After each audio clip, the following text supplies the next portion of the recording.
চলুন আপনাদের সাথে একটা রবিবারের ভ্লগ শেয়ার করি। আর রবিবার মানেই তো হচ্ছে ভালো মন্দ খাওয়া দাওয়া। রবিবার আসলেই মনে হয় একটা ভালো মন্দ কিছু খাই। আর এই যে দেখছেন আজকের রবিবারে বাবা আর সৌভিক দুজন মিলে বাজারে গেছিল। তো ওখান থেকে ব্রয়লার মুরগির মাংস আর ভোলা মাছ নিয়ে এসছে। ভোলা মাছগুলো একটু সাইজে ছোট ছিল, ওই জন্য 2 পিস করে করেছে। একটা মাছ 2 পিস করে হয়েছে। আর এখানে চিকেন আছে 1 কেজি।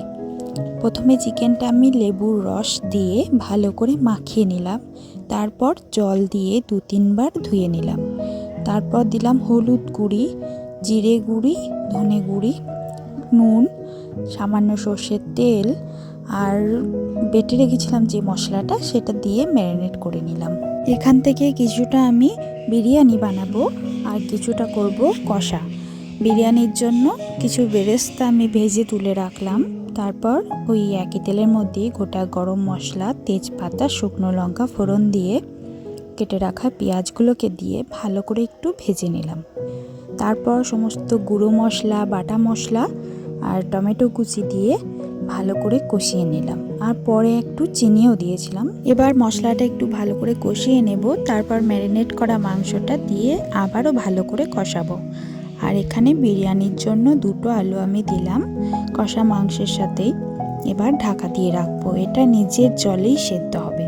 তো চলুন এদিকে বিরিয়ানির জন্য ভাতটা চাপিয়ে দিই। এখানে প্রথমে ভিনিগার দিলাম, একটু সাদা তেল, গোটা গরম মশলা, তেজপাতা, নুন দিলাম আর বাসমতি চাল ধুয়ে রেখেছিলাম ওটা দিয়ে দিলাম। চলুন এদিকে ভাতটা হতে থাক আর ওদিকে দেখি কত দূর হলো চিকেনটা। এই যে প্রায় অনেকটাই হয়ে গেছে, আর একটু হলেই হয়ে যাবে। তারপর বিরিয়ানিটা চাপাবো আর কষা মাংসটা তুলে রাখবো। এদিকে ভাতটাও হয়ে গেছিলো, মাঠটা ঝাড়িয়ে নিয়েছিলাম। তো ওই ভিডিওটা আমি করতে পারিনি, তার জন্য এই যে বিরিয়ানি সাজাচ্ছি এই ভিডিওটা আপনাদের সাথে অর্ধেকটা শেয়ার করলাম, প্রথম থেকে শেয়ার করতে পারিনি। তা সবার শেষে আমি মাংস দিয়েছি, তারপরে উপরে ভাত, বিরিয়ানি মশলা, তারপরে বাটার, তারপরে ঘি, তারপরে কেওড়া জল, এইগুলো ভিজিয়ে রেখেছি একটা বাটিতে রেখেছিলাম, ওটা দিয়ে দিলাম। তারপরে বেরেস্তা দিলাম ওপরে।